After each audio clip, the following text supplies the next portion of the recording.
வணக்கம் நேயர்களே, நீங்க கேட்டுக்கொண்டிருப்பது commentary 365.2 Daredevil born again season 2 episode number 7 இறக்கிட்டானுங்க. அந்த தலைவன் டேனியல வேற போட்டு தட்டானுங்கங்க. அந்த சீனை பார்க்கும்போது கொஞ்சம் கஷ்டமா தான் இருந்தது. ஏன் ஈவன் டேனியல போட்டு தள்ள பக்கே ஃபீல் பண்ணுவானா பாத்துக்கோங்களேன். அந்த அளவுக்கு ரொம்பவே எமோஷனலா பண்ணியிருந்தானுங்க. ஆனா இது எல்லாத்துக்கும் காரணம் அந்த சிவப்பு தொப்பி.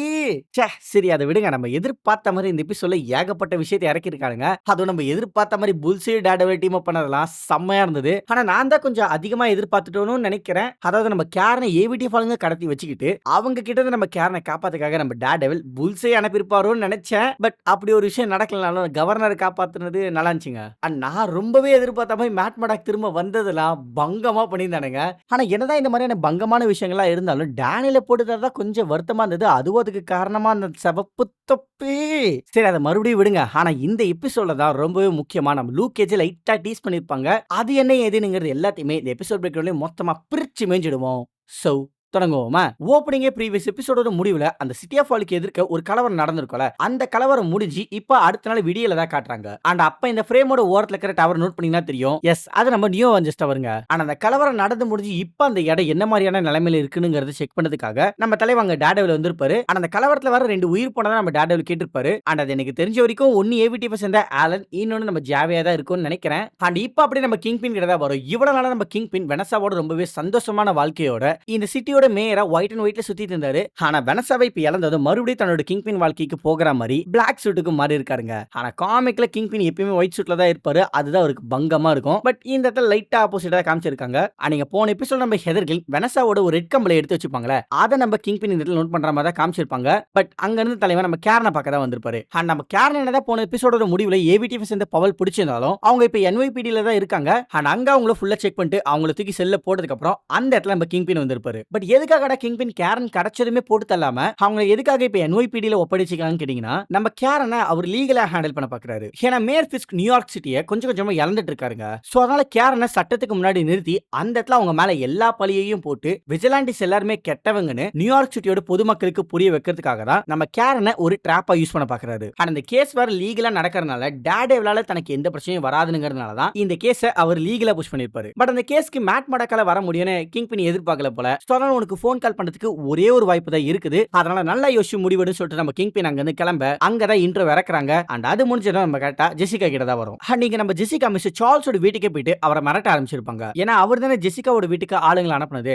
அதனாலதான் அந்த ஜெசிகாவை பார்த்ததுமே மிஸ்டர் சார்ல்ஸ் அவசரப்பட்டு எந்த முடிவு எடுத்துறாத. ஏன்னா லூக்கோடு உன்னை கனெக்ட் பண்ணக்கூடிய ஒரே ஆள் இங்க நான் மட்டும் தான் மாதிரி சொல்லியிருப்பாரு. அதாவது போன எபிசோட்ல சொல்லிருப்பாங்களே நம்ம ஜெசிகா மாதிரி என்ஹான்ஸ்ட் ஹியூமன்ஸ் எல்லாம் யாரோ ஒருத்தர் ஒரு குரூப்பா ஃபார்ம் பண்ணிருக்கான்ட்டு. அதுல நம்ம ஜெசிகாக்கு பதிலாவா என்னன்னு தெரியல. பட் அதுல நம்ம லூக்கேஜ் ஜாயின் ஆகி வேலை பண்ணிட்டு இருக்கிறதா மிஸ்டர் சார்ல்ஸ் இருந்ததை சொல்லிருப்பாரு. அண்ட் மிஸ்டர் சார்ல்ஸ் வரை இப்ப கிங் பினுக்கு எதிரா மாறி இருக்காருங்க. ஏன்னா கிங் பின் மிஸ்டர் சார்ல்ஸோட போட்ட டீல மீறி அவரோட சப்ளைஸ் எல்லாத்தையுமே வேற ஒரு இடத்துக்கு ஷிஃப்ட் பண்ணிருப்பாரு. பட் இதுக்கு நடுவுல நம்ம ஜெசிகாவும் டேர்டெவிலும் சேர்ந்து அந்த மொத்த சப்ளைஸ் பிளாஸ்ட் பண்ணிருப்பாங்களே, அதனால மிஸ்டர் சார்ல்ஸ் கிங் பினை மொத்தமா சரிச்சாவணும்ட்டு கவர்னரோட சேர்ந்து அந்த மொத்த பிளாஸ்டுக்கான காரணத்தையும் கிங் பின் பக்கம் திருப்ப பார்த்திருக்காங்க. பட் அது நம்ம கிங் பினுக்கு தெரிய வந்து இப்ப கவர்னரோட உயிர் ஊசலாடிட்டுங்கிற விஷயத்தை இந்த இடத்துல மிஸ்டர் சார்ல்ஸ் ஜெசிகா கிட்ட சொல்லிருப்பாரு. அண்ட் அதை நம்ம ஜெசிகா மேட் கிட்ட வந்து சொல்லும் போதுதான் எதுக்காக கிங் பின் கவர்னரே போட்டு தரலான்னு முடிவெடுத்திருக்கானுங்கிற விஷயமே நமக்கு தெரிய வருது. அதாவது அந்த ரெட் போட்டு ஃப்ரீ போட்டா இல்லாம ரிவோக் பண்ணக்கூடிய ஒரே ஆள் கவர்னர் மட்டும்தான். சோ அதனால கவர்னரை போட்டு தள்ளிட்டு அந்த இடத்துல வேற யாரையாச்சும் ஒருத்தங்களை ரீப்ளேஸ் பண்ணிட்டா அந்த மொத்த சிட்டியுமே நியூயார்க்கா இல்லாம கிங் பினோட கோட்டையாவே மாறிடும். சோ அதை எப்படியாச்சும் தடுத்து நிறுத்தி அவனு நம்ம மேட்ச் சொல்ல அப்பதான் முதல் எபிசோட்ல இருந்தே காணாம போயிருந்தா செடி வந்திருப்பாரு. அதுவும் நம்ம கேரனை இப்ப எந்த இடத்துல அரெஸ்ட் பண்ணி வச்சிருக்காங்கிறத சொல்லிட்டு போறதுக்காக. பட் அது தெரிஞ்சதும் மேட் உடனே போயிட்டு கேரனை காப்பாத்தலாம்னு சொல்லிட்டு கிளம்ப பார்க்க நம்ம செடி மேட்டை தடுத்திருப்பாரு.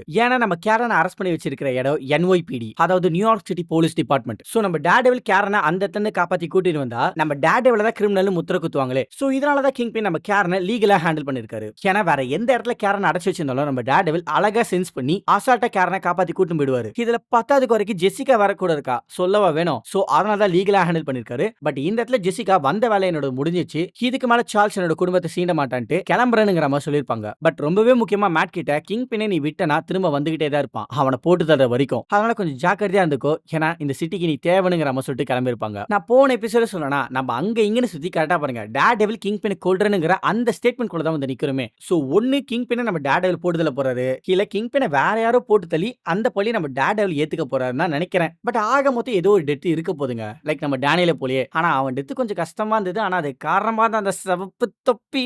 சரி இப்ப அதை அப்படியே விட்டு நம்ம புல்ஸே கிட்ட தான் வரும். இந்த இடத்துல நம்ம டேர்டெவில் புல்ஸே அன்லாக் பண்ணிட்டு தி ஒன் குட் டீட் பண்ணணும் தானே விரும்புறேங்கிற மாதிரி கேட்டிருப்பாரு. அதாவது நம்ம புல்சை இது வரைக்கும் பண்ணிக்கிற தப்பு எல்லாத்தையுமே அவனோட ஸ்கேல மொத்தமா பேலன்ஸ் பண்றதுக்காக அவன் ஒரு ஒன் குட் டீட் பண்ணணும்னு விரும்புறான். அதாவது ஒரு நல்ல காரியம் பண்ணணும்னு விரும்புறான். லைக் நம்ம வெனசாவை போடுதல மாதிரி. சோ அதனால நம்ம டேர்டெவில் அவனை அன்லாக் பண்ணி அவன் செய்ய போற அந்த ஒன் குட் டீட்கான வேலையை கொடுத்திருப்பாருங்க.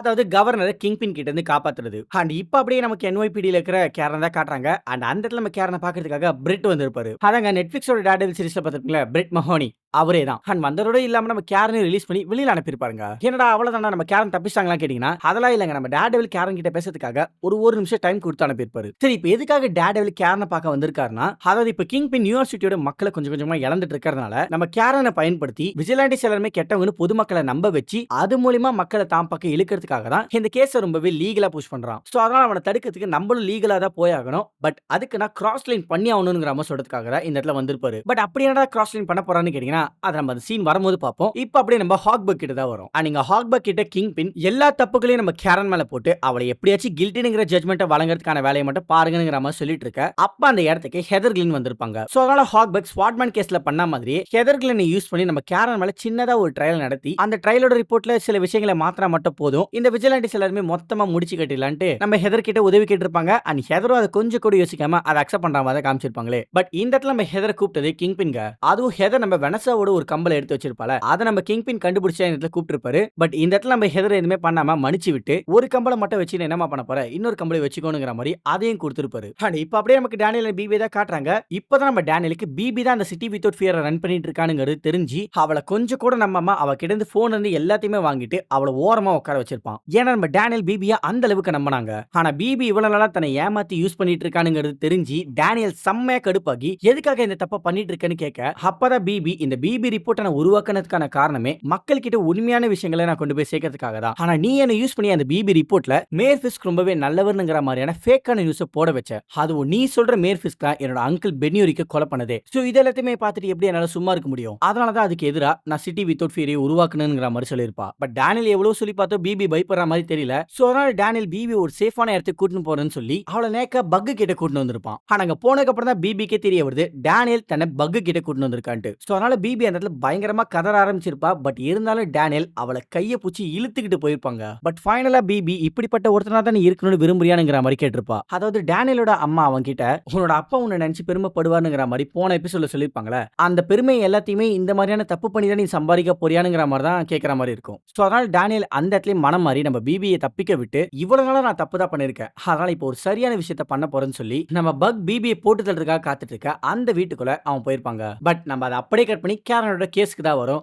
இந்த இடத்துல நம்ம கேரனுக்கு சாட்சியா வாதாட மெக்டஃபி தான் வந்திருப்பாங்க. நம்ம மெக்டஃபி முடிஞ்ச வரைக்கும் ஹாக்பக்கை எதிர்த்து நம்ம கேரனுக்கு நாட் கில்டி தான் வாங்கி தர பாப்பாங்க. ஆனா அந்த இடத்துல ஜட்ஜ் உங்களுக்கான விட்னஸ் கூப்பிடலாம்ங்கிற மாதிரி சொல்லும் போது அந்த இடத்துல நம்ம மெக்டஃபி அவங்களோட கோ கவுன்சிலரை கூப்பிட்டுருப்பாங்க. அண்ட் அது வேற யாரும் இல்ல நம்ம தலைவன் மேட் மொடாக். அண்ட் நம்ம மேட் அந்த கோர்ட்டுக்கு வந்ததுமே நம்ம கிங்பினுக்கு முகமே மாறிடுங்க. ஏன்னா கிங்பின் தான் நம்ம மேட் மொடாக்க இந்த சிட்டியோட ஹீரோனுங்கிற மாதிரி சொல்லியிருப்பார்ல. அதனால இப்ப நம்ம மேட் மொடாக் எந்த சைடு சாட்சிக்கு நிக்கிறாரோ அந்த சைடா பொதுமக்களும் சாய்வாங்க. சோ அதனால அந்த கேஸ் ஆரம்பிக்கிறதுக்கு முன்னாடி நம்ம கிங்பினுக்கு தெரிஞ்சிடும் இந்த கேஸை கண்டிப்பா ஜெயிக்க முடியாதுன்னு. அண்ட் அதுக்கேற்ற மாதிரி மெக்டஃபியும் மேட் மொடாக்கும் ஏவிடிஎஃப் சேர்ந்த பவர் அண்ட் கோல் மூலமாவே உண்மைகளை வெளியே வர வச்சிருப்பாங்க. லைக் கோலோட முகத்துல ஒரு தழும்பு இருக்கும்ல, அது டேர்டெவில் அண்ட் ஃபிராங்காஸ்ல பிடிக்கும் போது நடந்த சண்டையில ஏற்பட்டிருக்கும். அதுவும் மேட் மொடாக்கோட அபார்ட்மெண்ட்ல. சோ அதனால மெக்டஃபி எதுக்காக மேட் மொடாக்கோட அபார்ட்மெண்ட்டுக்கு போனீங்கன்னு கேட்க அதுக்கு ஏவிடிஎஃப் சேர்ந்த கோல் முட்டாத்தனமா மேட் மொடாக்க செக் பண்றதுக்காக தான் போகணுங்கிற மாதிரி சொல்லிடுவான். ஏன்னா எவனாவது ஒருத்தர் செக் பண்றதுக்காக கன்ஸோட போயிருப்பானா? சோ இதே கேள்வி அந்த இடத்துல மெக்டஃபியும் கேட்க அந்த இடத்துல ஹாக்பக்கு டிஃபென்ஸ் பண்றதுக்கு ஆப்ஷனே இல்ல. பட் இருந்தாலும் அந்த கோர்ட்டோட ஜட்ஜ் இந்த கேஸை அடுத்த நாளுக்கு ஒத்தி வச்சிருப்பாங்க.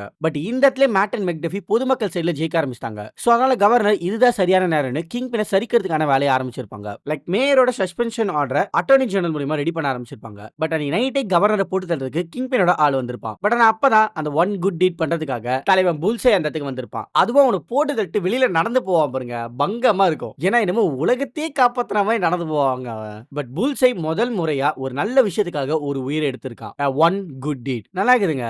புல்சே இப்படி பாக்குறதுக்கு நல்லா இருக்குது. பட் தலைவன் கண்டிப்பா ஹீரோவா இருக்க மாட்டாங்க. ஒண்ணு மறுபடியும் மோஸ்ட்லியா சுத்தணும், இல்லனா நல்லவனா இருக்கிறதுக்காக நம்ம கிங்பினுக்கு எப்படி பக் இருக்கானோ அதே மாதிரி நம்ம கவர்னருக்கு இவன் ஒரு அசிஸ்டன்டா இருக்கலாம். பட் கண்டிப்பா தலைவன் ஹீரோவா இருக்க மாட்டான். தென் இப்ப இந்த கேஸ் முடிச்சு இவங்க வெளியில வரும்போது இவங்களுக்கு பாதுகாப்பா டிடெக்டிவ் கிம்மோட ஆளுங்க தான் வந்திருப்பாங்க. ஏன்னா எந்த சமயத்துல வேணா என்ன வேணா நடக்கலாம்ல, அதனாலதான். அண்ட் அதுக்கேத்த மாதிரி ஏவிடிஎஃப் ஆளுங்க இவங்களை அந்த கோர்ட்டோட வாசல கூட தாண்ட விடக்கூடாதுன்னு அந்த பார்க்கிங் ஏரியாலே வச்சு போட்டு தள்ளுறதுக்காக வந்திருப்பானுங்க. அண்ட் இது நம்ம கிங்பின் சொல்லி பண்ணானுங்களா சொல்லாம பண்ணாங்களான்னு தெரியல. பட் அந்த பார்க்கிங்லயே வச்சு அவனுங்க ஓப்பன் ஃபயர் பண்ணிருப்பானுங்க. ஆனா எப்படியும் நம்ம மேட் மெக்டஃபி, கேரன், செர்ரி இவங்க எல்லாரையுமே டிடெக்டிவ் கிம்மோட ஆளுங்களோட சேஃபா அனுப்பிட்டு அவங்கள யாருமே பின்னாடி ஃபாலோ பண்ணாம இருக்கிறதுக்காக தன்னோட கெயின் ஸ்டிக்கை யூஸ் பண்ணி அந்த ஏவிடிஎஃப் காரோட ஸ்டீரிங் லாக் பண்ணிருப்பாரு. அதனால தான் அவனுங்க அந்த காரை திருப்ப முடியாம கிராஷ் ஆயிருப்பானுங்க. பட் அந்த சண்டையில மேட்டோட கால ஒரு புல்லட் இறங்கிடும். சோ அதனால நம்ம மேட் அங்க இருந்தே நொண்டிக்கிட்டு கிளின்டன் சர்ச்சுக்கு வந்திருப்பாரு. அண்ட் வந்ததோட இல்லாம எப்பயும் போல அவரோட பிரேயரையும் பண்ணிருப்பாரு. ஏன்னா மேட்டுக்கு இப்ப யாரோ ஒருத்தரோட உதவி கண்டிப்பா தேவைப்படுது. சோ அதனால தான் அந்த இடத்துல பிரேயர் பண்ற மாதிரி காமிச்சிருப்பாங்க. அண்ட் அப்பா அந்த பிரேயர் பண்ணிட்டு இருக்கும்போதே அவருக்கு ஒரு நம்பிக்கையா நம்ம ஜெசிகா ஜோன்ஸ் வந்திருப்பாங்க. சோ தன்னோட குடும்பத்தை பாத்துக்கிறதுக்காக பாதியிலே போன நம்ம ஜெசிகா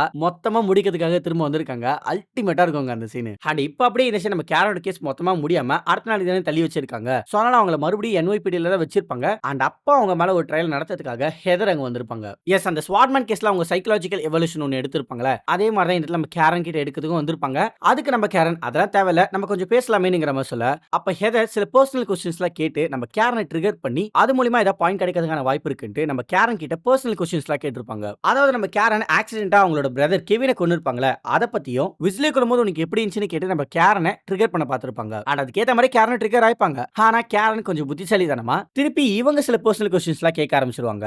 அதாவது மேட் உன்னை விட்டுட்டு போனதை நினைச்சா கிங்பின் கூட போய் நீ சேர்ந்திருக்கியா, உன் நிலைமையை நினைச்சால எனக்கு பாவமா இருக்குன்னு சொல்லியிருப்பாங்க. ஆனா அதை கேட்டதும் ஹெதர் ட்ரிகர் ஆகி நம்ம கேரனை அடிச்சிட்டு இந்த ட்ரையல் நம்ம இன்னொரு நாள் வச்சுக்கலாம் சொல்லிட்டு அங்க இருந்து கிளம்பிடுவாங்க. பட் நம்ம நோட் பண்ண வேண்டிய விஷயம் என்னன்னா, கேரன் அந்த கேள்வியை கேட்கும் போது ஹெதருக்கு பின்னாடி பாத்தீங்கன்னா தெரியும் அவுட் ஆஃப் ஃபோக்கஸ்ல அந்த மியூஸ் நின்னுட்டு இருப்பான். சோ இது வரைக்கும் நம்ம மியூஸ் வந்த இடம் எல்லாத்துலயுமே ஹெதர் அவங்களோட எமோஷனை கட்டுப்படுத்ததா பார்த்திருப்பாங்க. ஆனா இந்த இடத்துல தான் ஹெதர் ட்ரிகர் ஆகி அவங்களோட எமோஷனை வெளிக்கொண்டு வந்திருக்காங்க. சோ ஹெதர் அவங்களை இழந்துட்டாங்கங்கிறத தான் இந்த எபிசோட்ல சொல்ல வந்திருக்காங்க. அதுவும் அது இந்த இடத்துல மட்டும் கிடையாது. நம்ம கிங்பின் வெனசாவோட கம்பல ஹெதர் கிட்ட கொடுத்திருப்பார்ல, அப்ப அந்த இடத்துல ஹெதர் என்ன சொல்லிருப்பாங்கன்னா, நான் வெனசாவோட பொருளை எடுக்க வேணாம் தான் முயற்சி பண்ணேன், ஆனா என்னையே என்னால கட்டுப்படுத்த முடியலங்கிற மாதிரி சொல்லிருப்பாங்க. சோ ஹெதர் இப்ப முழுசா இழந்துட்டாங்கங்கிறத தான் இந்த ரெண்டு இடத்துலயுமே சொல்ல வந்திருக்காங்க.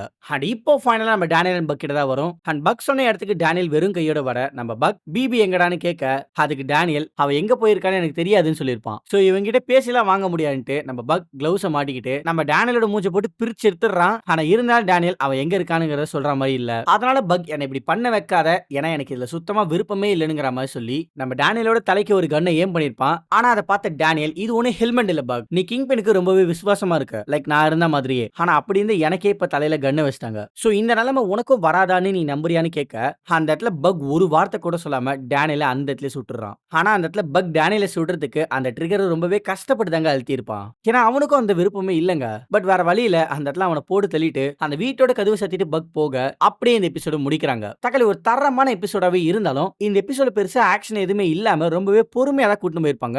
வெறும் டேனியலோட டெத் மட்டும் தான் இதுல ரொம்பவே இம்பாக்ட்ஃபுல்லா இருந்தது. அண்ட் என்னமோ எனக்கு அடுத்த எபிசோட்ல இப்படி ஒரு விஷயம் பண்ணா நல்லா இருக்கும்னு நினைக்கிறேங்க. அதாவது நம்ம கேரனோட கேஸ மேட் மார்டாக்கோட உதவி இல்லாம நம்ம மெக்டஃபி மட்டுமே தனியா ஹாக்பர்கை எதிர்த்து நின்னு ஜெயிச்சா அந்த கேரக்டர் ஒரு வெல் ரிட்டனா மாறும்னு நினைக்கிறேன். அதாவது மெக்டஃபி ஏற்கனவே நம்ம ஸ்வாட்மேன் கேஸ்ல ஹாக்பர்கை எதிர்த்து தோத்துட்டாங்களே, அதாவது ஹாக்பர்க் என்னதான் அந்த கேஸ் இல்லீகலா ஜெயிச்சிருந்தாலும் ஆக மொத்தம் நம்ம மெக்டஃபி தோத்துட்டாங்க. சோ அதனால அவங்களுக்கு ஒரு ரிடம்ஷன் ஆர்க்கா இந்த கேஸ மேட் மார்டாக்கோட உதவி இல்லாம, அதாவது அந்த கோர்ட்டுக்கு வெளியே மேட் மார்டாக்கா இருக்கிற டேர்டெவிலோட உதவியோட அந்த கோர்ட்டுக்குள்ள அவங்க மட்டும் தனியா ஹாக்பர்கை எதிர்த்து நின்னு ஜெயிச்சாங்கன்னா அந்த கேரக்டர் செம்ம வெல் ரிட்டன் கேரக்டரா மாறும். சோ அப்படி ஒரு விஷயம் நடந்தா பங்கமா இருக்கும். பாப்போம், இன்னும் ஒரே எபிசோட் தான் இருக்குது. அதனால இந்த விஷயம் நடக்குதா இல்லையான்ட்டு பொறுத்து வந்து பாப்போம். அண்ட் எனக்கு தெரிஞ்ச வரைக்கும் இந்த எபிசோட்ல எல்லாத்தையுமே நான் கவர் பண்ணிட்டு தான் நினைக்கிறேன். ஆனா ஒருவேளை ஏதாவது நான் மிஸ் பண்ணிருந்தா கண்டிப்பா அதை கமெண்ட்ல மென்ஷன் பண்ணிட்டு போங்க. அப்படி என்னதான் மிஸ் பண்ணிக்கிறேன்னு நானும் தெரிஞ்சுப்பேன், மத்தவங்களும் தெரிஞ்சுப்பாங்க. அண்ட் அது வரைக்கும் நீங்க கேட்டுக்கொண்டு இருப்பது கமெண்ட்ரி 365.2. அப்புறம் பார்க்கலாம்.